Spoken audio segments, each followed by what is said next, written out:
Hello everyone and welcome. Welcome to another edition of Viewer Stories After Dark, Episode 2. I'm the Macabre Minister, and sitting with me is the ever so lovely Mama Mysterio. Hey. Tonight we have two stories. One comes to us from Juanita from Puerto Rico.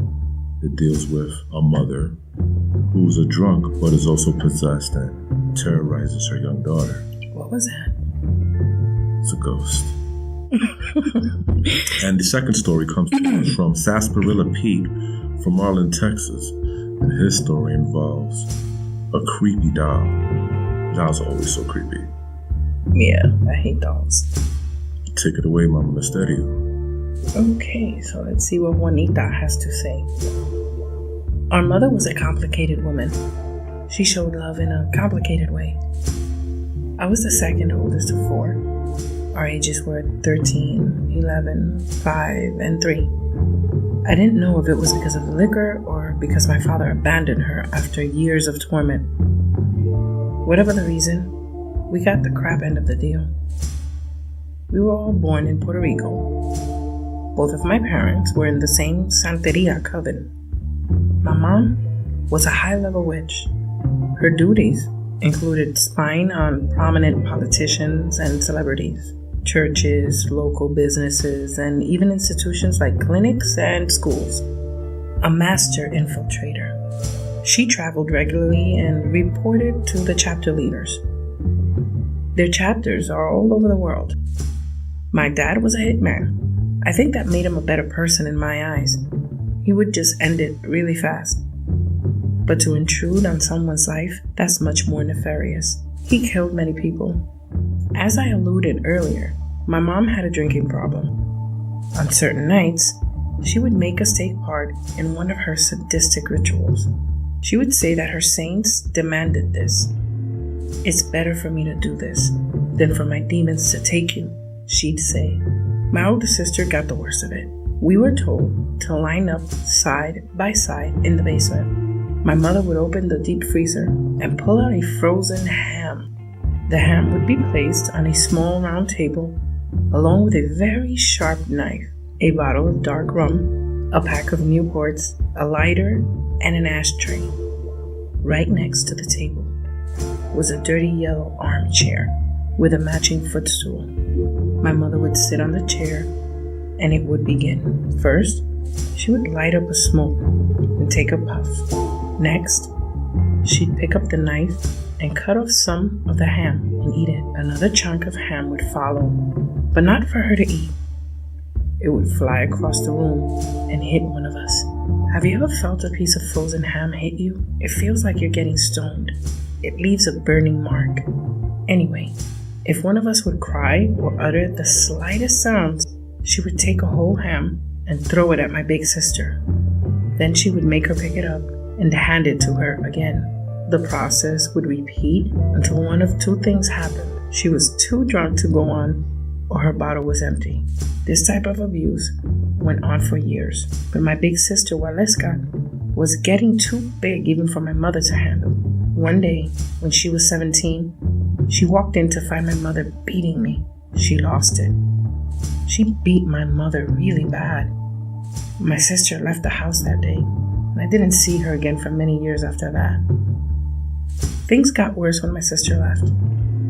There was no denying it. It wasn't the liquor or my father leaving.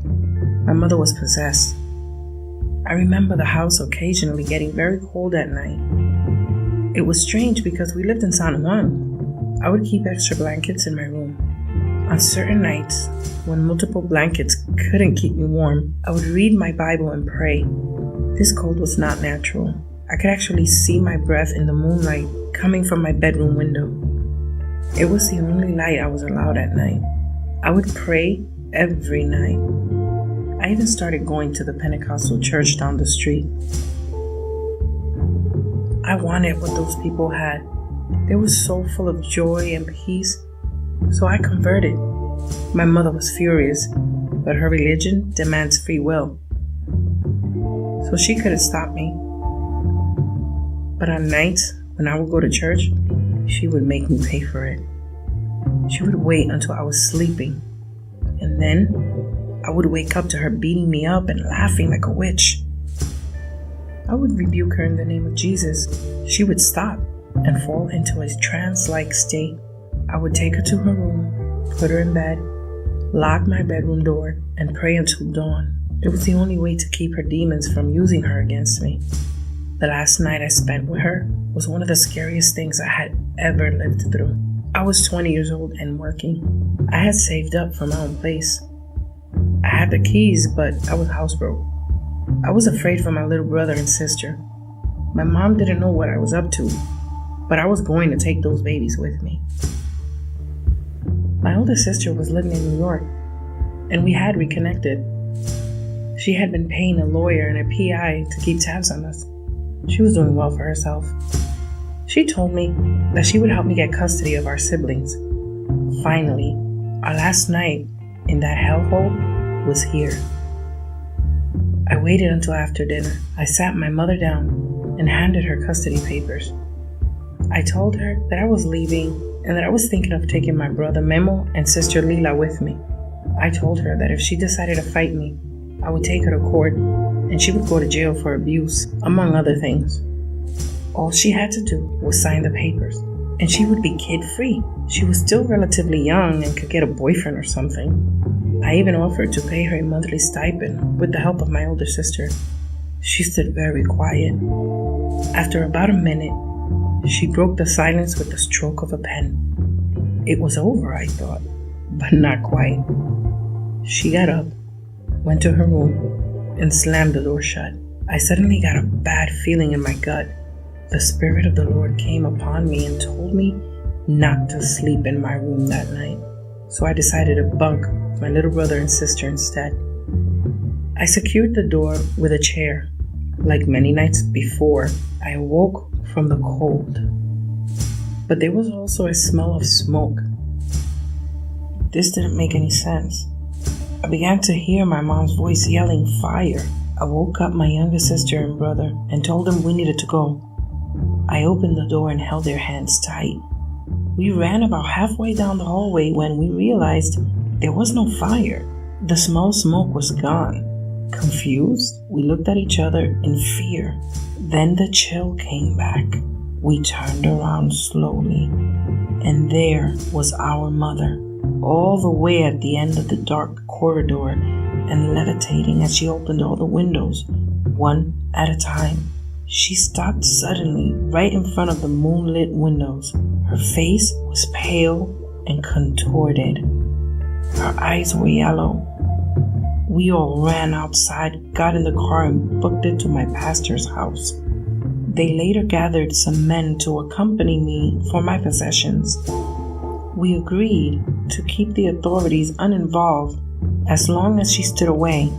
Many years later, my mother became very ill. On her deathbed, she repented and asked us all for forgiveness. I saw the peace in her face. I knew she was forgiven. Wow, that was intense, man. Juanita, if you're listening, thank goodness you were able to escape with your little brother and sister and get away from your mother, because honestly, she makes Mommy Dearest look like a saint. I know, right? A lot of people aren't that lucky. Tell me about it. There's too many stories you hear about where it ends really bad for everyone involved. Yeah, abuse is very prominent in our society today. I mean, you hear about mothers going crazy and baking their babies in the oven and stuff. It's just sick. That was pretty heavy. Yeah. Our next story comes from Sarsaparilla Pete in Arlen, Texas.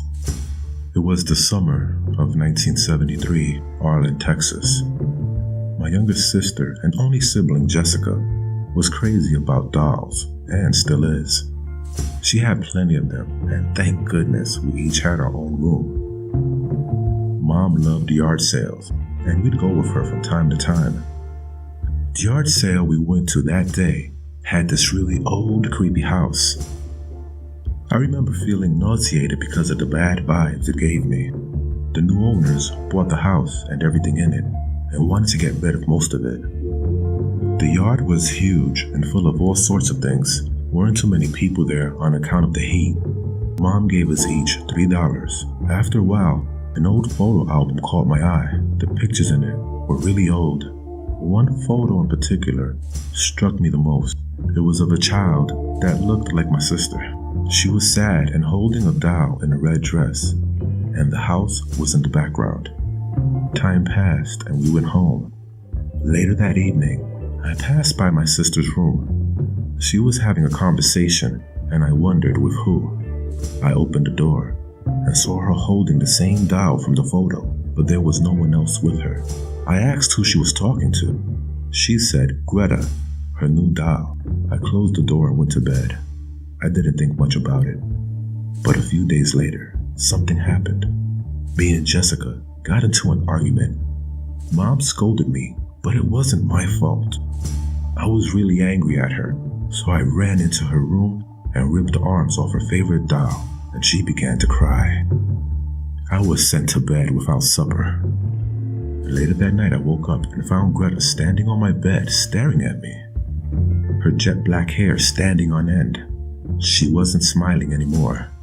Instead, she had an evil look. Her black eyes pierced my soul, and I was frozen in fear. We stood that way until I passed out of exhaustion. I woke up and she was gone. This happened over and over the next few nights. Mom started to notice dark circles under my eyes. She took me to see the doctor. I told him what was happening as I started to cry. He advised my mother to get me therapy and prescribed me sleeping pills. I tried to speak to Jessica about it. I begged her to get rid of it, but she refused. She told me that if I apologized to her in front of Greta, that she might stop. I was so desperate, so I gave it a shot. Lo and behold, it worked. I got some of the best sleep I've had in days. I stood far away from Greta. Not even a glance I gave her. Time passed, and eventually I got used to Greta. I'd say things to her like, "Good morning, Greta," and the like. She was family now. Mom was a widow and started dating Paul, a local mechanic. He was cool. He treated me and Jessica like his own. Mom was happy and things were going great, but Mom was the jealous type, and when Paul's ex started coming around, things went south. Mom went to her job one day and dragged her out into the street by her hair. I was in the car with Jessica and Greta and saw the whole thing. Next, she went by Paul's garage and made a huge scene. We went home, and later that night, Paul showed up. Jessica had misplaced Greta, so she let us stay up a bit past our bedtime to look for her. We didn't find her. Mom sent us to bed, and they resumed their argument. I was with Jessica in her room, and we were both scared. We heard glass breaking and lots of foul language. Things finally settled down, and Mom came to check on us and bring us milk and cookies. Paul had given her a black eye. Jessica was upset and started to cry. I shuddered, knowing that Greta hates seeing Jessica upset. We fell asleep. A couple of hours later, Mom screamed, waking us up. I told Jessica to stay put while I investigated. I went downstairs and saw Paul in the club chair, dead. The look of fear stuck on his face. I could relate. Blood dripped from his eyes down his face. He held a crushed can of beer in his left hand, a puddle of it on the floor. His right hand clutched the armrest, tight. There on the sofa facing Paul's direction was Greta. Jessica swore to me that she searched there. Could Paul have found her, then put her there? That, my friends, I'll never know. But the one thing I'm certain of is, Greta winked at me, and I nearly pissed myself. Cops didn't know what to make of it and ruled it death by natural causes. I knew better, and there was nothing natural about it or Greta. Seeing him there like that saddened me. If his ex would have let him be, and if Mom wasn't so jealous, he'd still be with us. Needless to say, since that night, I've been the best brother a girl could ever have. Jessica eventually married.